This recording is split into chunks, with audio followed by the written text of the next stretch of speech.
Welcome back to science Ellie channel. तो आज जो हम हमारा नया चैप्टर चालू करने वाले क्लास 10 का चैप्टर नंबर 7, ये 2023-24 का हम न्यू जो बुक हमारी आई है रैशनलाइज सिलेबस के हिसाब से हम चल रहे हैं। तो उसके अंदर हमें चैप्टर नंबर 7 है हाउ डू ऑर्गेनिज्म रिप्रोड्यूस। चलो तो चैप्टर को चालू करते हैं। सबसे पहले हम बात करेंगे रिप्रोडक्शन की।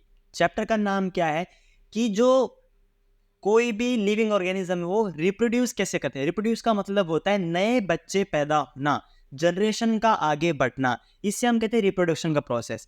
री का मतलब होता है अगेन, प्रोडक्शन का मतलब बनना, यानी कि फिर से जब कोई स्पीसीज बने या फिर कोई ऑर्गेनिज्म बने उसको हम कहते हैं रिप्रोडक्शन। ठीक है। It is the process by which living organism produce their offspring. सबसे पहले आप ये ध्यान में रखिए कि ऑफस्प्रिंग का मतलब होता है संतान। ऑफस्प्रिंग का मतलब क्या होता है? संतान या फिर बच्चे। ठीक है।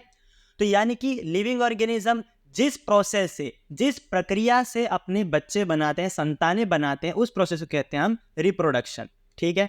आगे चलो। It is a biological process by which young ones are born which are biologically similar to their parents.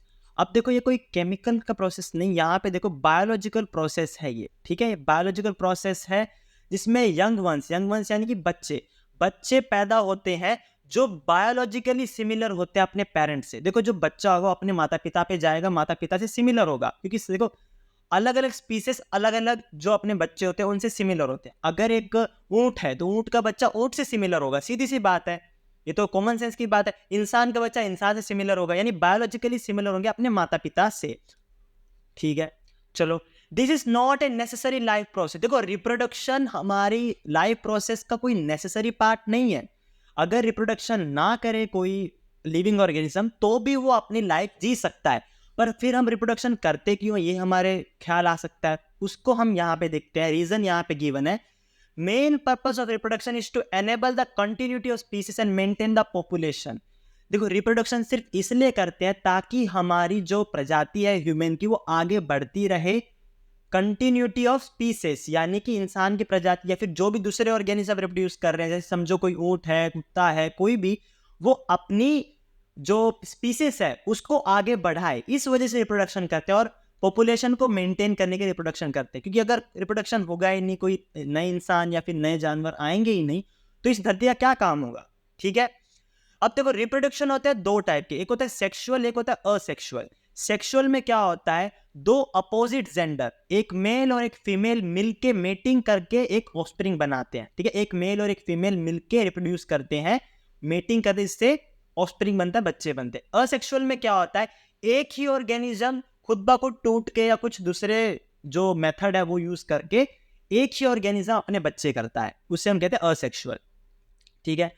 अब आगे देखते हैं। आगे यहाँ पे देखिए एक बच्चे की डायग्राम दिया है मैंने, ह्यूमन का डायग्राम दिया मैंने कि ह्यूमन बच्चे में कैसे ऑफस्प्रिंग रिप्रोडक्शन से होता है। चलो आगे क्या कहा गया है, do organism create exact copy of themself. मैंने आपको चैप्टर की स्टार्टिंग में कहा कि जो इंसान है उसके जो बच्चे होते हैं वो इंसान से मेल खाते हैं, मम्मी पापा पे जाते हैं। तो जरूरी है कि जो बच्चा हो पूरा का पूरा अपने माता पे, पूरा का पूरा अपने पिता पे हो? देखो जरूरी नहीं है। No organisms do not create exact copy, instead they have some variation. Variation का मतलब होता है बदलाव या फिर कोई डिफरेंस। ठीक है। वेरिएशन का मतलब होता है डिफरेंस। तो यहां पे देखो कि जो बच्चा होगा उसमें कुछ ना कुछ वेरिएशन, कुछ ना कुछ डिफरेंस होगा ही होगा। इसको कैसे समझेंगे? देखो बेसिक यूनिट क्या है लाइफ की? सेल। सेल के अंदर होता है न्यूक्लियस, न्यूक्लियस के अंदर होता है क्रोमोसोम। ये आपको याद रखना है। न्यूक्लियस आपने क्लास 9 में पढ़ा कि ऐसे ऐसे टाइप के स्ट्रक्चर होते हैं क्रोमोसोम के। ये सेल है, सेल में यहाँ न्यूक्लियस है, न्यूक्लियस में क्रोमोसोम है, क्रोमोसोम के अंदर यूनिट होती है डीएनए की। कैसे होते हैं डीएनए? देखो ऐसे डबल स्ट्रैंडेड होते हैं, ये डीएनए की यूनिट होती है। इनमें सारी की सारी इंफॉर्मेशन होती है इंसान की, इंसान कैसा दिखता है, क्या कलर है उसका, वो सारी इंफॉर्मेशन किसमें होती है? डीएनए में। ठीक है। अब यहाँ पे देखो डीएनए का फुल फॉर्म क्या है? Deoxyribo nucleic acid. ये हमें याद रखना है। ये मैंने स्ट्रक्चर दिया, न्यूक्लियस, न्यूक्लियस में सॉरी सेल, सेल में न्यूक्लियस, न्यूक्लियस में क्रोमोसोम, क्रोमोसोम में डीएनए। ठीक है।